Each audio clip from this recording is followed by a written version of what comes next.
A man was found alive inside a crashed car. When two truck drivers stopped to help, something immediately struck them as wrong. The man inside the vehicle was naked, completely naked. Before losing consciousness, he reportedly told the drivers that four men had been with him earlier that night. They were not his friends.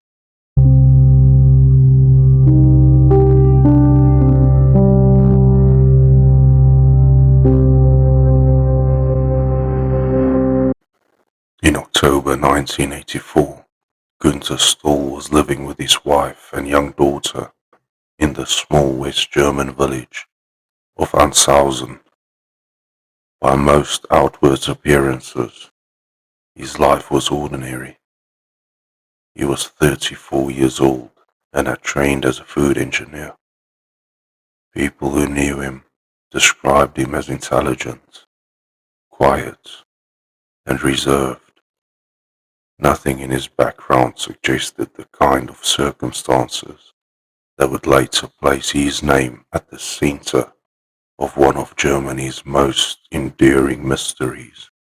There were no reports of violence surrounding him, no known criminal associations, no public conflicts, no event severe enough to explain what would eventually happen during the final hours of his life.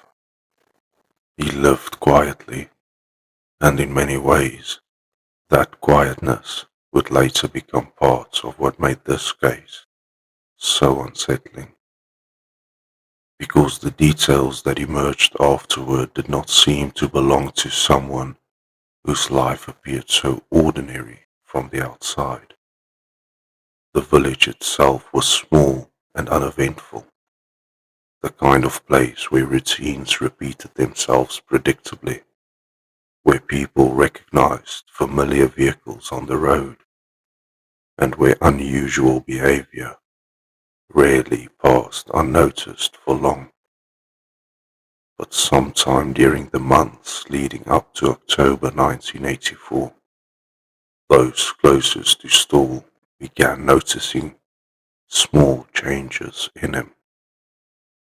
Nothing dramatic at first, only the sense that something beneath the surface of his daily life no longer felt entirely stable. According to later testimony, Stoll had become increasingly withdrawn in the months before his death. Conversations that once felt ordinary would sometimes drift into uneasy silence. Friends and acquaintances would later describe moments where his attention appeared distant, as though part of his mind remained fixed on something he could not fully explain. At times he reportedly spoke about unnamed individuals who he believed intended to harm him.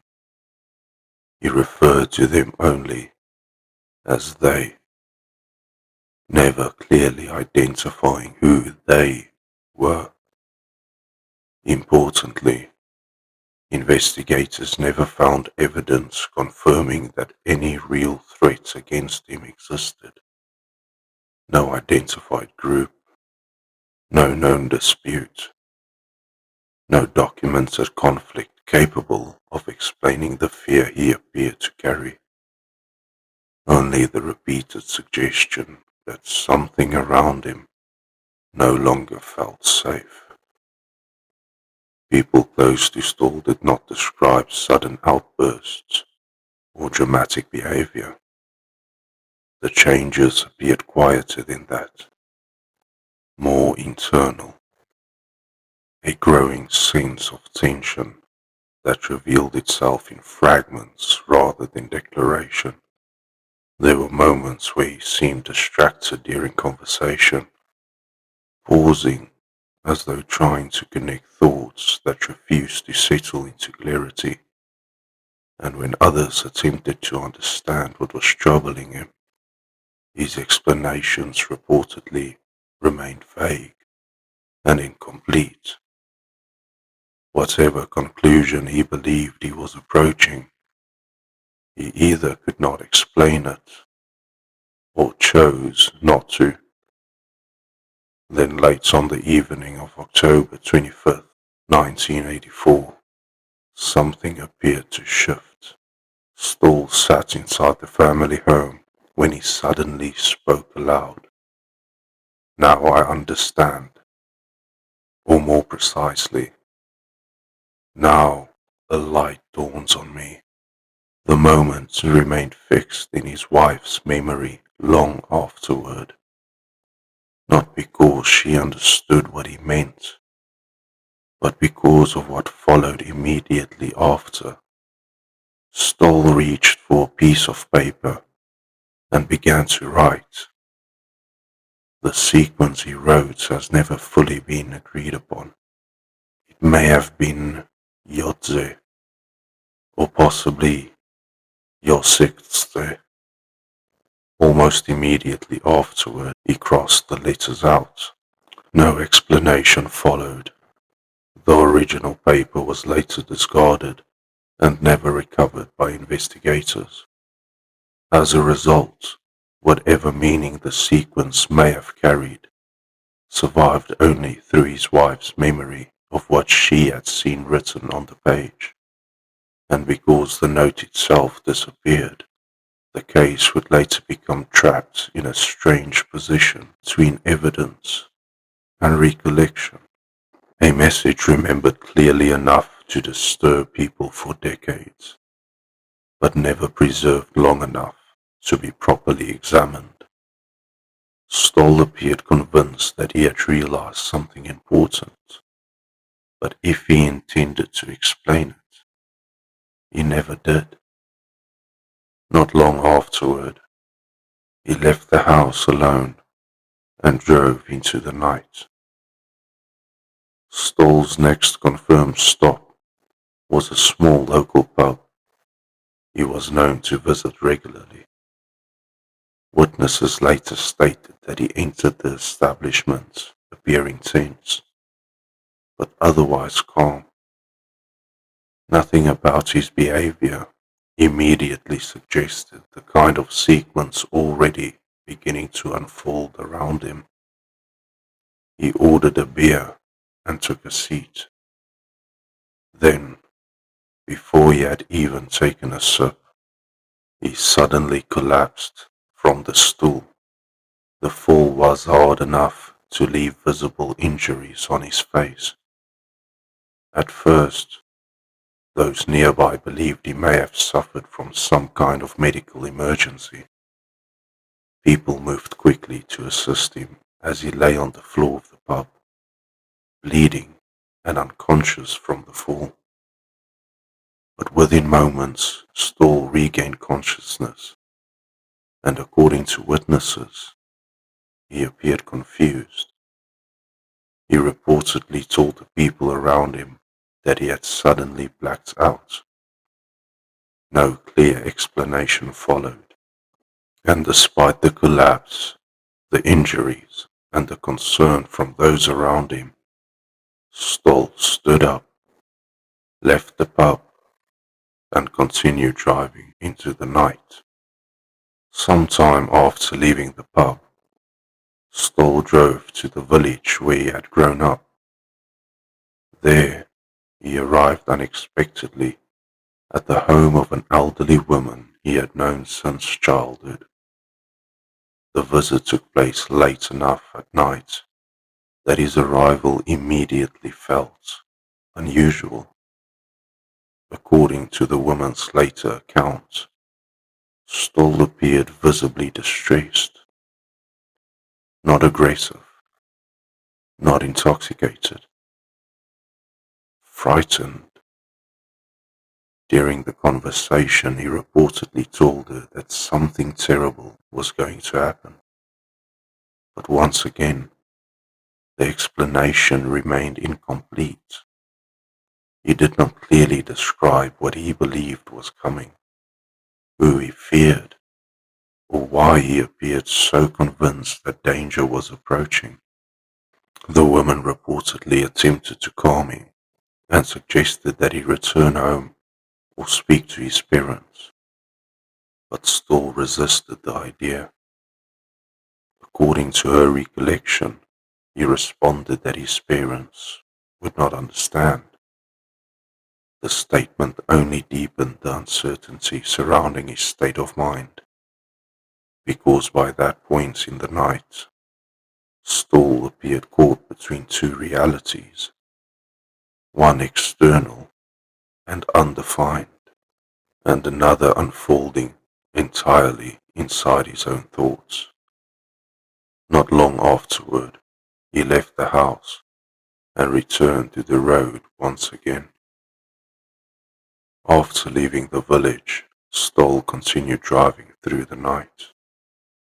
Where he intended to go has never been fully established.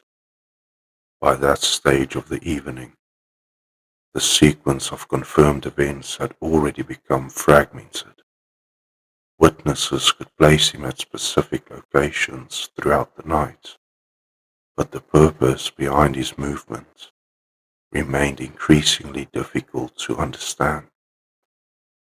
He had left home after writing the strange sequence of letters, collapsed inside the pub, driven unexpectedly to his childhood village, warned that something terrible was going to happen, and then, sometime during the early hours of October 26th, he was once again moving through the darkness without explaining his destination to anyone.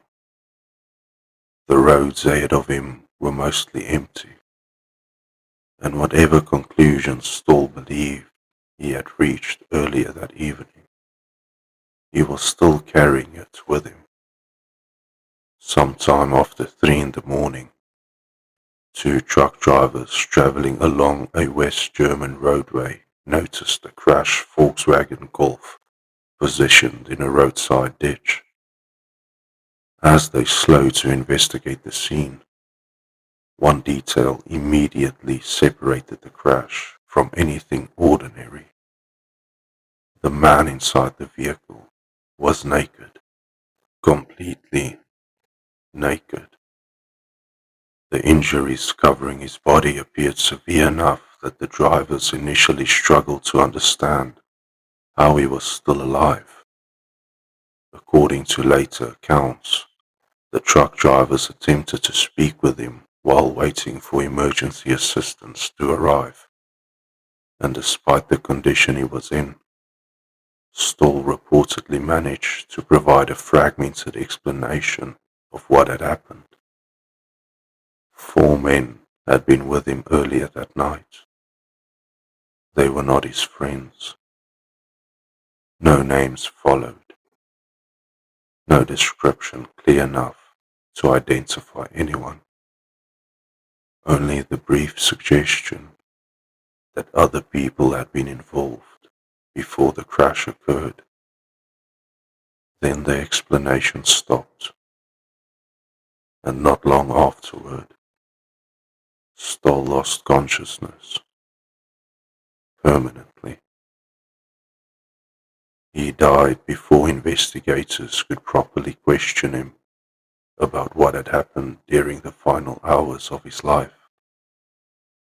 And when investigators began reconstructing the final hours of Günther Stoll's life, the case quietly became more difficult to explain than a simple late-night traffic accident. The physical evidence raised immediate questions.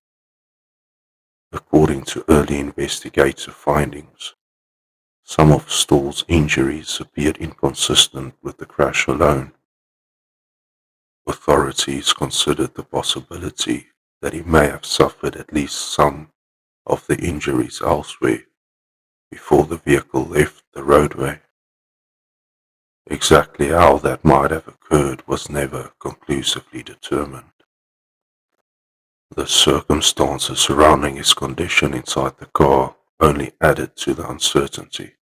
Why he had been naked remained unexplained, and the statements he reportedly gave before losing consciousness introduced another layer of instability into the investigation. 4 men, unidentified, never located, possibly real, possibly misunderstood.